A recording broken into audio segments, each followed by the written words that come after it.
Le premier livre des rois, chapitre 9. Lorsque Salomon eut achevé de bâtir la maison de l'Éternel, la maison du roi, et tout ce qu'il lui plut de faire, l'Éternel apparut à Salomon une seconde fois, comme il lui était apparu à Gabaon. Et l'Éternel lui dit, « J'exauce ta prière et ta supplication que tu m'as adressée, je sanctifie cette maison que tu as bâtie pour y mettre à jamais mon nom, et j'aurai toujours là mes yeux et mon cœur.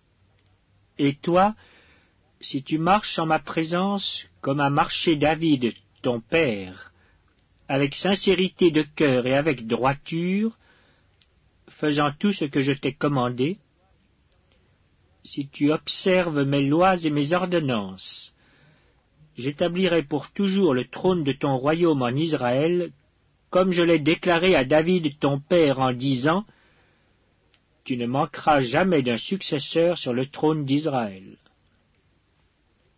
Mais, si vous vous détournez de moi, vous et vos fils, si vous n'observez pas mes commandements, mes lois que je vous ai prescrites, et si vous allez servir d'autres dieux et vous prosterner devant eux, j'exterminerai Israël du pays que je lui ai donné.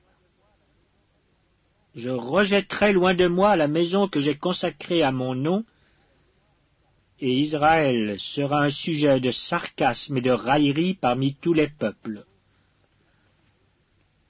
Et si haut placée qu'ait été cette maison, quiconque passera près d'elle sera dans l'étonnement et sifflera.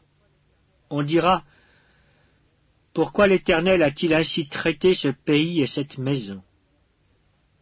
Et l'on répondra, parce qu'ils ont abandonné l'Éternel leur Dieu, qui a fait sortir leur père du pays d'Égypte, parce qu'ils se sont attachés à d'autres dieux, se sont prosternés devant eux et les ont servis.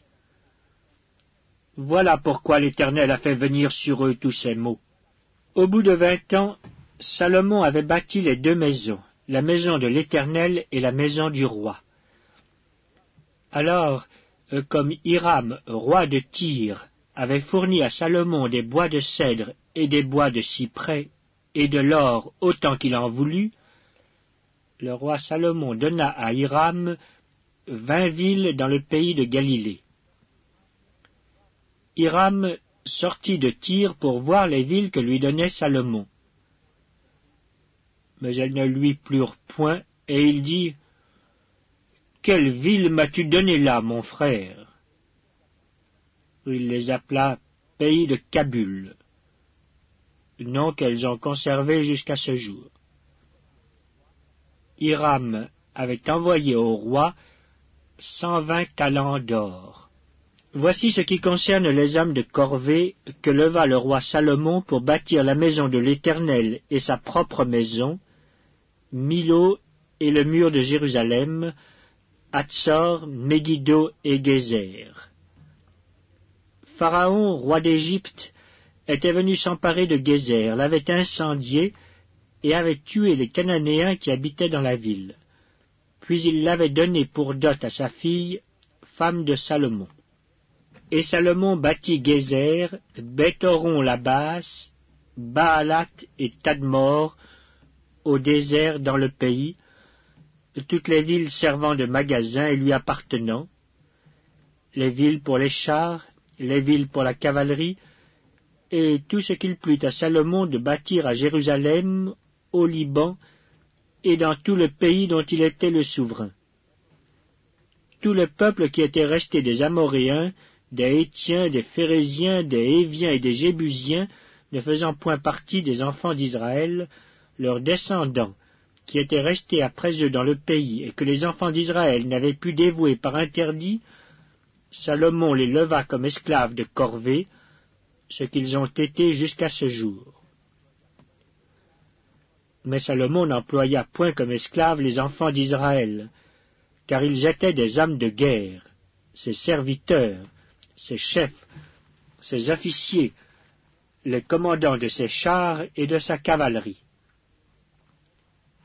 Les chefs, préposés par Salomon sur les travaux, étaient au nombre de 550, chargés de surveiller les ouvriers. La fille de Pharaon monta de la cité de David dans sa maison que Salomon lui avait construite. Ce fut alors qu'il bâtit Milo. Salomon offrit 3 fois dans l'année des holocaustes et des sacrifices d'action de grâce sur l'autel qu'il avait bâti à l'Éternel, et il brûla des parfums sur celui qui était devant l'Éternel. Et il acheva la maison. Le roi Salomon construisit des navires à Etjon-Géber, près d'Élot, sur les bords de la mer Rouge, dans le pays d'Édom. Et Hiram envoya sur ces navires, auprès des serviteurs de Salomon, ses propres serviteurs, des matelots connaissant la mer. Ils allèrent à Ophir, et ils y prirent de l'or, 420 talents, qu'ils apportèrent au roi Salomon.